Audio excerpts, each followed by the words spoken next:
This lecture covers the CFA Level 1 reading on organizing production. We'll start by understanding the concept of opportunity cost and economic profit. When we talk about economic profits, we should understand that to calculate economic profit, we look at the total revenue and subtract what's called the opportunity cost. Opportunity cost, many of you will have heard this term before. Opportunity cost is simply the highest value alternative foregone. Now, what exactly does this mean? What this means is that in terms of opportunity costs or economic costs, you need to consider all your costs, which includes both explicit costs and implicit costs. Explicit costs are costs that you actually physically incur, in the sense that when you buy raw materials or you pay electricity bills or you pay your employees, that is actual cash that you pay, and that is by definition explicit. What about implicit costs? Implicit costs are costs that you are actually incurring but are not physically paying for them. For example, here are the typical implicit costs that you will see, at least in the CFA curriculum. The first one is economic depreciation. What does this mean and how is it different from accounting depreciation? Economic depreciation means the actual reduction in value of any assets that you are using in your business. So let's say that you start a business and you use your warehouse, which belongs to you, for this business. And at the start of the year, the value of the warehouse, the market value is 100,000. At the end of the year, the market value of the warehouse becomes 95,000. So the economic depreciation is equal to 5,000. So how is this different from accounting depreciation? In accounting depreciation, you are simply following accounting rules. So if we were doing a straight line depreciation in accounting over 10 years, then every year you would show an accounting depreciation of 10,000, assuming zero salvage value. But from an economic perspective, what we are concerned with is economic depreciation, which is the actual loss in market value. So if you are told to calculate opportunity costs, then use economic depreciation and not accounting depreciation. Foregone interest. This refers to the interest that you forego by using your own money in the business. So let's say that when you start your business, you invest $1 million of your own. And this money, say, could have been invested in a bank at 10%. So how much interest did you forego? Basically what you essentially let go was 10% of 1,100,000. So you're not actually seeing that cash leave you, but it is an implicit cost that you have incurred, because you are not getting that 10% interest anymore. You have invested that 1 million in your business. A third important type of implicit cost is any foregone wages. So if you are an entrepreneur and you do not pay yourself a wage, for example. So if you are actually, you start a small electronics business and you are designing new circuit boards. Let's say that your typical salary doing that sort of work is 50,000 a year, but you are not paying yourself that salary. So the 50,000 is also an implicit cost which needs to be considered as part of your overall opportunity cost. And finally, the concept that most people get confused with is normal profit. First, understand the definition. Normal profit is simply the return or profit that the owner can expect to receive on average. So for the sort of business that you are running, if on average this type of a business makes a profit of 100,000 a year, then 100,000 represents what's called normal profit, and just take it as a given that normal profit is also considered an implicit cost. So typically in a CFA question you might be given these 4 items and say accounting depreciation. To find your implicit cost you need to add all these items. Then what is economic profit? Economic profit is the total money that you make, which is revenue, minus the entire cost. So both the explicit cost plus the implicit costs need to be subtracted in order to get your economic profit. Let's look at an example. So you run a small business. Let's say all these numbers are in thousands. So your revenue is 100,000 and here are your explicit costs. So raw material 20,000, utility bills 10,000, employee wages 30,000. You borrow some money and you explicitly pay some interest, that's 5,000. So the total cost that you explicitly incur is 65,000. What about your implicit costs? You did not pay yourself a wage, and let's say that on average your wage would have been 10,000, so that's an implicit cost. You invested $50,000 in the business and you could have received 10% interest, which you did not, so foregone interest is also an implicit cost. You used your warehouse which belonged to you, and the economic value or the market value of that warehouse went down by 7,000 over the year. That's also an implicit cost. And finally, in the business that you are running, you would typically expect to earn a profit of 13,000. So this then is your normal profit. The sum of all these is the implicit profit. The total implicit profit then is 35,000, and notice that implicit profit plus explicit profit in this particular example is 100, so our economic profit here is 0.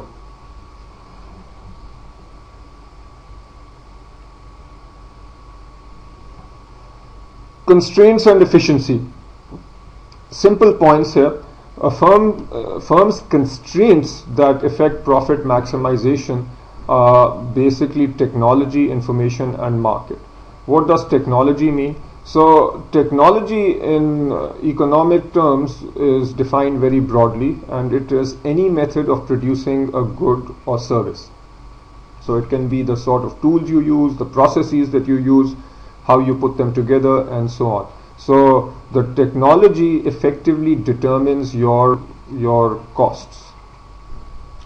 Information, obviously in an ideal world you would like to have complete information about your customers, how much they would be willing to pay, what their preferences are and so on, but obviously there are limits to your information, and you basically rely on the information that you have to design your product, set prices and so on. So obviously there is a limit on the information you have, and those limits impact your profitability. Ideal case scenario would be complete information, and obviously in that case you would be able to maximize your profits or increase your profits. Market, so market, this we have been talking about a lot. So basically if you look at the most basic definition, the market demand and market supply will help you determine what prices you set, which in turn will obviously impact your prices. When we talk about efficiency, there are two kinds that you need to be aware of: technological efficiency and economic efficiency. Technological efficiency means using the least amount of specific inputs to produce a given output, whereas economic efficiency means using the lowest cost possible to produce a given output. Example: say you are producing tables, and to produce tables you can do so in 3 possible locations: location 1, location 2 and location 3. So there are, let's say, 3 different countries. Now in all 3 countries, country 1, 2 and 3, you have a choice of using 2 possible methods. One is a labor intensive method, so that's A, and the other is more capital intensive, so that's method B. So which is more technologically efficient? Remember, the definition of technological efficiency is one that uses the least number of inputs. So between method A and B, clearly method B uses less input, so the total here is only 200 versus 1100 for method A. So in all three locations, the second method or method B is more technologically efficient. What about economic efficiency? To determine which method is more economically efficient, we also need to consider costs. So let's say that in country 1, the cost of capital is $100 per unit and the cost of labor is $10 per unit. So if you do the math, in country 1, method A has a total cost of 1,000 for capital, which is 100 times 10, plus 10,000 for labor, which is 10 times 1,000. So the total cost is 11,000. Method B also has a total cost of 11,000. So at least in country 1, from an economic efficiency perspective, both methods are equally efficient. What about country 2? The only difference in country 2 is that here labor is cheaper. So labor is very cheap, and as you will expect, since labor is cheap, the method that is more labor intensive uses more labor relative to capital, so that method has a lower total cost, and hence this is more, so economic efficiency is higher for method A in country 2, whereas in country 3 labor is relatively expensive, capital has become cheaper, so here the second method or method B is more economically efficient. So make sure you understand the distinction between economic efficiency and technological efficiency. Information and organization. Broadly speaking, companies can be organized in three ways, or in a couple of ways. A command system versus an incentive system. In a command system, you have a very hierarchical setup. So you have a big boss who demands or commands his underlings, who in turn command their underlings, and so on. So this is the sort of system you might find in the military or in an extremely bureaucratic organization. Another type of system is the incentive system, and this system promotes a market-like functioning of the firm. We see this a lot in sales departments. So let's take the example of a pharmaceutical company. If there are several salesmen, now how does their incentive work? If their bonuses and salaries are tied to how much they sell, so basically their incentive is to maximize sales. So in this sort of a system, micromanagement is not really needed. There doesn't need to be a command and control system. As long as the sales representatives are meeting their goals or exceeding their goals and selling a lot, their incentive is good. So their incentive is based on how much they sell. So this is more a market-like system, reduces inefficiencies. Coping with the principal-agent problem, we get a brief introduction here, and then you'll see this in a lot more detail in corporate finance. But one of the most significant issues in a corporation is the principal-agent problem. What's the principal-agent problem? Typically, the principal refers to the owners of a business, and the agent refers to the people they hire or the managers. Now, what's the incentive of the owner? The incentive of the owner is to maximize profits or maximize the value of the firm. And what's the incentive of the manager? it's possibly to maximize wages or maximize benefits. By maximizing wages and benefits, that is not necessarily going to help maximize profits. So there is a conflict. How do we address this conflict? Several techniques. One is to make managers part owners in the company. So if either through stock options or other mechanisms, managers have a partial ownership in the organization, that aligns their incentives with the owner. We can have an incentive pay system. So if the owners want to maximize profits, managers can receive incentive pay based on how much profits they generate. And it has been shown that when managers are hired on longer term contracts, then that also tends to reduce the principal agent problem. As I said, more on this when we do corporate finance. Business organizations. So businesses can be organized in three ways: proprietorship, partnership, and corporation. At this stage, you just need to understand a few pros and cons of each. Proprietorship is straightforward. So let's say that you start a business and you are the sole owner or proprietor. So what are the pros? It's easy to establish. Profits are taxed only once, which means that when you earn a profit, that's essentially like your income, and you are taxed once on it. What are cons? All the decisions are made by one person, so whether right or wrong, one person makes the decision. Limited life. When the proprietor dies, that's the end of the business. Typically, it's hard to raise capital for a business that's simply a proprietorship. And a huge con is that the owner's entire wealth is exposed. So if there is any lawsuit or liability, then not only is the company wealth at stake, but even the owner's personal assets are potentially at stake. So that's a huge problem with a proprietorship. A partnership is very similar to a proprietorship, except that you have more than one person who owns the organization. So again, the pros are relatively similar. The cons are also similar. The only additional issue is in decision making, where you have two or more strong-minded individuals. Decision making might become a little difficult. Large companies are organized as corporations.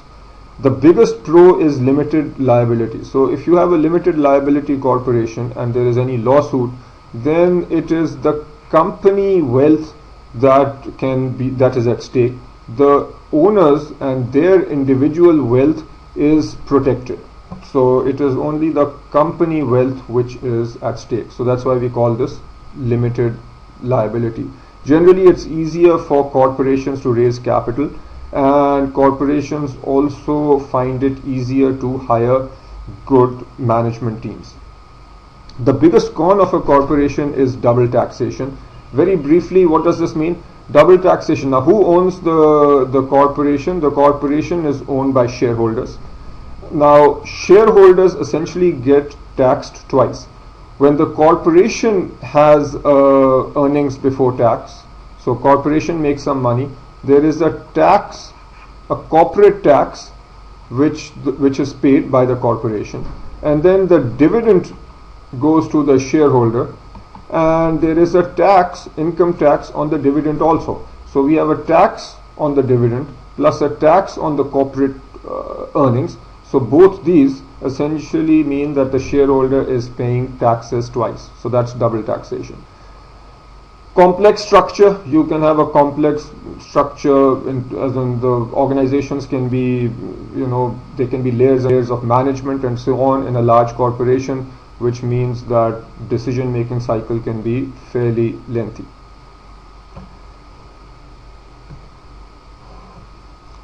Market structure. Different industries or markets can be organized, or you can have different structures within different markets. What does this mean? And we'll study this in a lot more detail later on in the economics curriculum. But one sort of market structure is called perfect competition. What happens in perfect competition? You have a large number of small firms selling identical products. So let's take the orange market. So literally thousands of little orange peddlers selling oranges all over the city. So that's an example of perfect competition, very low barriers to entry. Next comes monopolistic competition, where there are many firms producing slightly differentiated products. A good example would be toothpaste or laundry detergents. So several companies selling products that might be slightly differentiated. And what are the key characteristics of monopolistic competition? Other than product differentiation, they will typically try to create brands, packaging is important, and so on. Oligopoly is where you have a small number of firms producing products that might be similar or might be differentiated. So Coke and Pepsi in the soft drink business would be an example of oligopoly. In an oligopoly, the firms, so as I said, Coke and Pepsi, so there is interdependence. Whatever Coke does in some way impacts Pepsi and vice versa. Typically there are high barriers to entry, which is why there are only a few firms in this industry. And finally, the least competitive structure is that of a monopoly, where you have a single firm with no close substitutes, very high barriers to entry.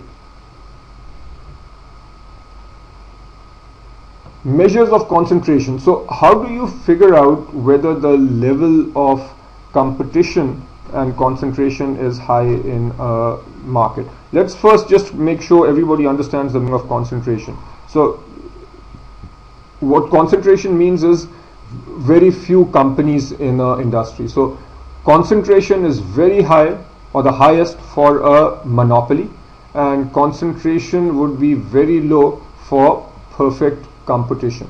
So essentially what regulators and consumers would like is, in a sense, low concentration. So consumers would like lots of companies competing with each other, which is a competitive environment, so that as you've seen earlier, this means that prices will tend to be low and quantity produced will tend to be high. What are the quantitative measures for concentration? The most simple measure is a 4-firm concentration ratio. So in a given industry, you take the market share of the top 4 firms and simply add it up. So if you take a very highly competitive industry with, let's say, 100 players, and each player has a 1% market share, add that market share of the top 4 players and you only have 4%. So low ratio here would imply high competition, or in essence low concentration. A more commonly used measure is the HHI, or the Herfindahl-Hirschman index. This is the sum of the squared percentage shares of the top 50 firms in an industry. So let's take the automobile industry in the US. If you have only 3 firms, each with or you have 4 firms with 30%, 30%, 30% and 10%. So what's the HHI for this industry? So you only have 4 firms, so take the market share of each and square it. So 900, 900, 900 plus 100. So basically the HHI for this industry is 2800. For a perfectly competitive firm where the market shares are extremely small, the HHI will also be small. So what that is saying is, if HHI is high, that means concentration of the industry is high. To give you a general sense, if so as a rule of thumb, if HHI is more than 1800, that means the concentration is very high and there is some cause for concern. And if the HHI is less than 1000, then generally regulators do not worry about it too much. So less than 1000 means that there is a reasonable amount of competition in the market. Now, even though HHI is used often, there are some limitations that you need to be aware of. One limitation has to do with geographical scope. To understand this limitation, let's take the newspaper industry. So if you look at the newspaper industry in the US, what you will notice is that there are hundreds of newspapers. I'm sure there are more than that. So lots of newspapers across the US. So if you take a US perspective, so let's say this is a very poor rendition of the US. So if you take a US perspective, and in Los Angeles you have the Los Angeles Times, New York Times, Chicago Tribune, etc., etc. So from a US perspective, each newspaper has a very small market share. And if you calculate the HHI, it will be a small number. So you might conclude that the newspaper business is fairly competitive, or the concentration is low. However, what this analysis will not tell you is that in each city, a given newspaper might have a near monopoly. So in New York, the New York Times might have a very high concentration. So it might have a near monopoly. In Chicago, the Chicago Tribune might have a huge market share. In Los Angeles, the Los Angeles Times might have a huge market share, and so on and so forth. So the HHI doesn't necessarily tell you that level of detail. So that's one issue. Another issue is that the HHI doesn't measure barriers to entry. Here again, take the example of a small town. So in a small town, you might just have one restaurant. Okay. So what is the HHI? So the HHI for restaurants in that town would be high, which would imply high concentration. But that does not mean that barriers to entry are high. It's very easy for restaurant to enter the restaurant business, but the reason other restaurants are not getting into this business is that there just isn't enough space for more than one, or enough business for more than one restaurant in that area. So HHI does not give you an indication of the barriers to entry. And finally, generally HHI is calculated for an industry such as, say, the pharma industry. But when we look at specific markets within the pharma industry, you might have a lot more concentration. So with pharma industry in the US, there might be a dozen companies, and if you take the HHI for pharma, you might have a relatively small number indicating low concentration. But when you start looking at specific markets, so let's say market for AIDS related drugs, or markets for diabetes related drugs, then you might notice that within a given market you might have a very high concentration of just one or two firms. So when you are looking at HHI numbers, keep in mind the distinction between market and industry. So markets and firms, generally firm coordination is more efficient than market coordination. Why is that? Understand this through a simple example. So let's say that we are talking about the production of a heavyweight boxing event, and let's say that this happens through the coordination of several entities. So there is a promoter, there is an entity that is selling tickets, there are the boxers, and let's say 5 or 6 other entities. So now each one of these are making their own profits. There will be transaction costs because there are contracts that need to be written between all these entities. So given that everyone is making profits, everyone is making contracts with each other, so there are legal costs and so on. So overall the efficiency is going to be relatively low, versus let's say that a given firm, so if one firm is organizing a large event, then obviously the departments within the firm are interacting. The departments do not need to have contracts. There will be economies of scale, because as the firm does more and more work, as you've seen before, what's economies of scale? As the quantity goes up, the cost, as you increase quantity, the costs will go downwards. So with a large firm, there are economies of scale. A term that many of you might not have heard before is economies of scope. So with a large company, you also have economies of scope. This is where firms use specialized resources to produce a range of goods and services. Example. So take the example of Microsoft. So Microsoft, let's say, produces several types of software. So they produce operating systems, they might produce business applications, they might produce games, and a few more types of software. And let's say that the design, the user interface design, is an extremely important aspect of all these pieces of software, and the cost of people who do this user interface design is extremely high. Economies of scope means that Microsoft can create one small team of this user interface gurus, and they basically do the user interface design for all the products. So by becoming large and diversified across different types of software, this high cost of user interface design is distributed across different product lines, and this is called economies of scope. A small company that is only writing operating systems will, for example, have to pay this high sum of money, and that entire cost will then become part of the operating system, which will make the cost high, and obviously that is not good for end consumers. So economies of scope is another benefit if you do, if your firm is coordinating large activities.